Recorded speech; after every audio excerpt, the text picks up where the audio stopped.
Hi everyone, this is Harsha. Today, let us learn about how to calculate scope 3 emissions, which has been a hot topic in the current times. Before getting started, a little bit brief about myself. I'm Harsha. I'm a consultant with around 3 years of experience across different working across Australia, India, and Europe, serving around 10 plus clients in the areas of GHG inventory, decarbonization, circular economy, ESG strategy, etc. To understand more about scope 3 emissions, let's start from the basics. Let us understand what are greenhouse gas emissions. So during the day, the sun shines through the atmosphere, warming the Earth's surface. At night, the Earth's surface cools, releasing heat back into the air.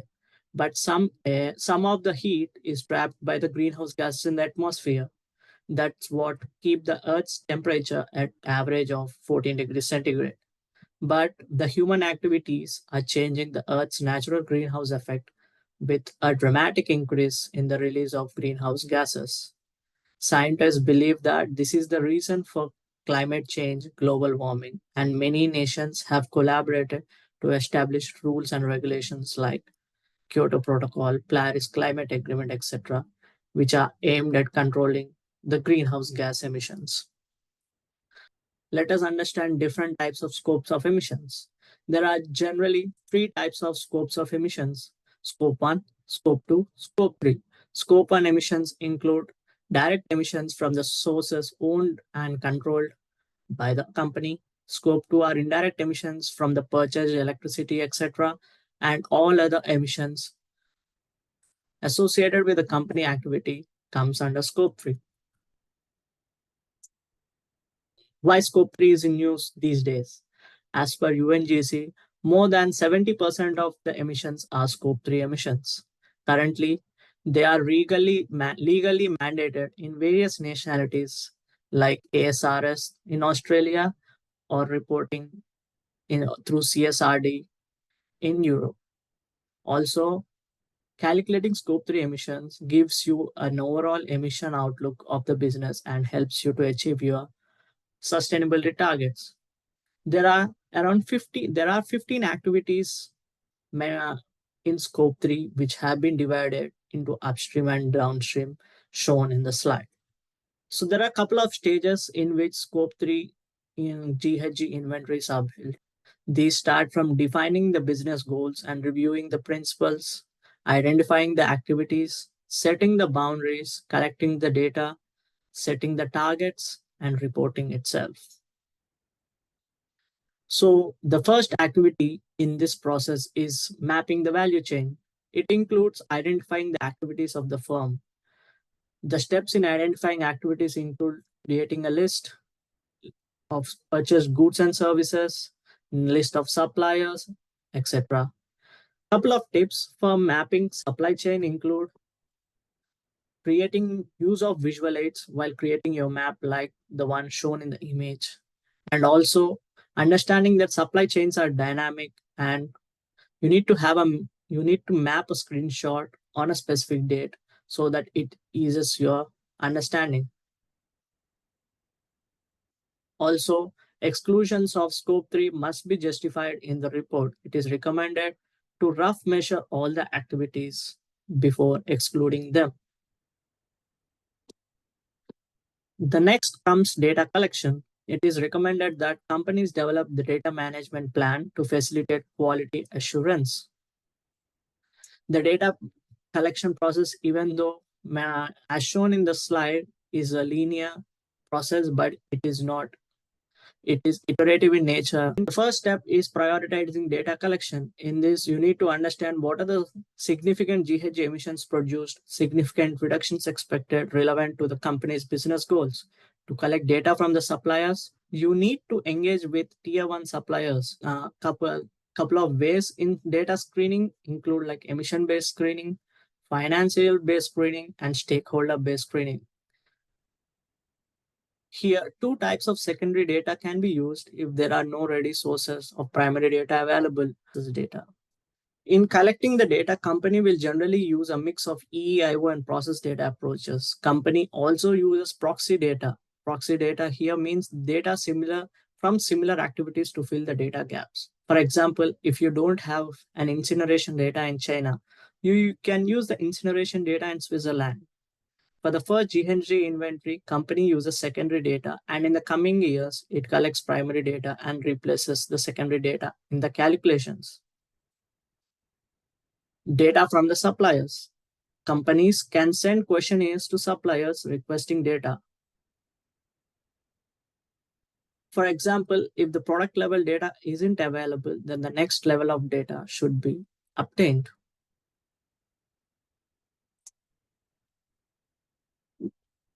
The next stage is calculations of emissions. Generally, there are two methods of emission calculation.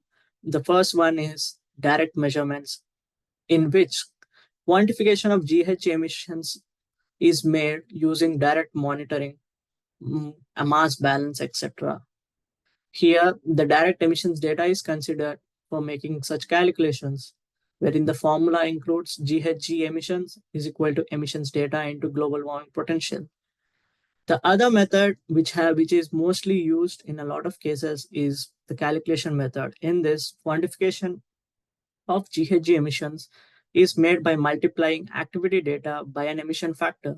Here, the GHG emissions equals to activity data multiplied with emissions factor and global warming potential. And examples of activity data includes like liters of fuel consume, kilowatt hours of electricity, etc. Whereas the examples of emissions factor include so and so kgs of carbon dioxide emitted per liter of fuel consumed, etc. The next stage is performing allocations. When companies use primary data from the suppliers or other value chain partners to calculate scope 3, companies may need to allocate emissions. Likewise, companies may need to allocate emissions when providing data to customers that are accounting for their individual scope 3 emissions. So hence, in these cases, allocation becomes important.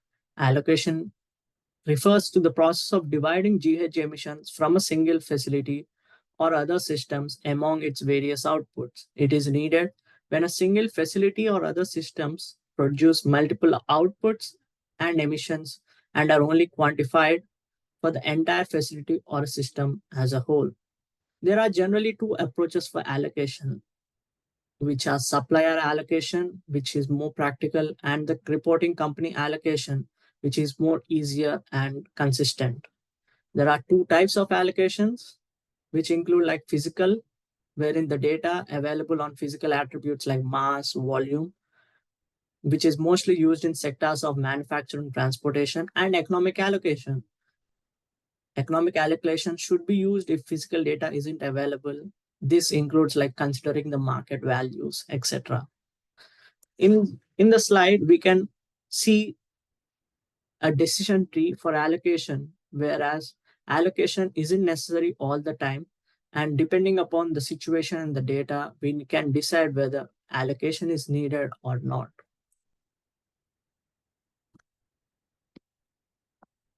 The next stage is setting the reduction targets. It is to be mentioned that it is not compulsory under scope 3, but is generally preferred. The first step here is choosing the base year. You need to specify the reasons why and which year is generally considered as a base year. It isn't necessary that all the scopes have the same base year, but it is preferred. But it must have one base year for all of the scope 3 activities. The next stage is scope 3 reduction goals. Issues to be kept in mind when setting the target include target boundary, like what all the activities to be included, target type, is it an absolute target or an intensity target, and target completion date, target level, etc. So recalculating the base year. Generally, base year is recalculated if there are structural changes in the calculation methodologies, etc. They are also to be recalculated when the data surpasses the significant threshold, which is generally around 5%. In the slide, there are a couple of cases wherein people think whether we need to recalculate a base year or not, and the answers are given in the slide itself. Generally, companies develop base year recalculation policy and clearly articulate the basis of recalculation. Generally, base recalculation isn't required when there's an organic growth or decline, changes involving facilities that did not exist in base year, etc. The next stage is assurance. Assurance is the level of confidence that inventory results and reports are complete, accurate, and consistent. There are generally two types of assurance. First party assurance, wherein the person is from within the reporting company but independent of the GHG inventory process. Competencies of the assurers include expertise in assurance framework, knowledge of the life cycle assessment, etc. So what are the elements of assurance? These include looking at what is the plan made for the scope 3 process and determining the risks, identifying the emission sources, evaluating the results, etc. Generally, there are two types of assurance opinions: limited assurance and reasonable assurance. At the end, an assurance statement is provided by the assurer, which talks about the summary of the assurance process and the work, list of assurance criteria, whether the assurance was performed by a first party or third party, level of assurance achieved, materiality thresholds, benchmarks, etc.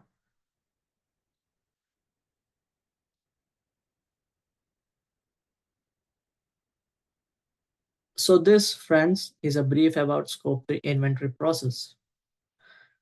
Just reach out to me if you have any questions or drop down a comment, or just let me know which topics you want me to take up later.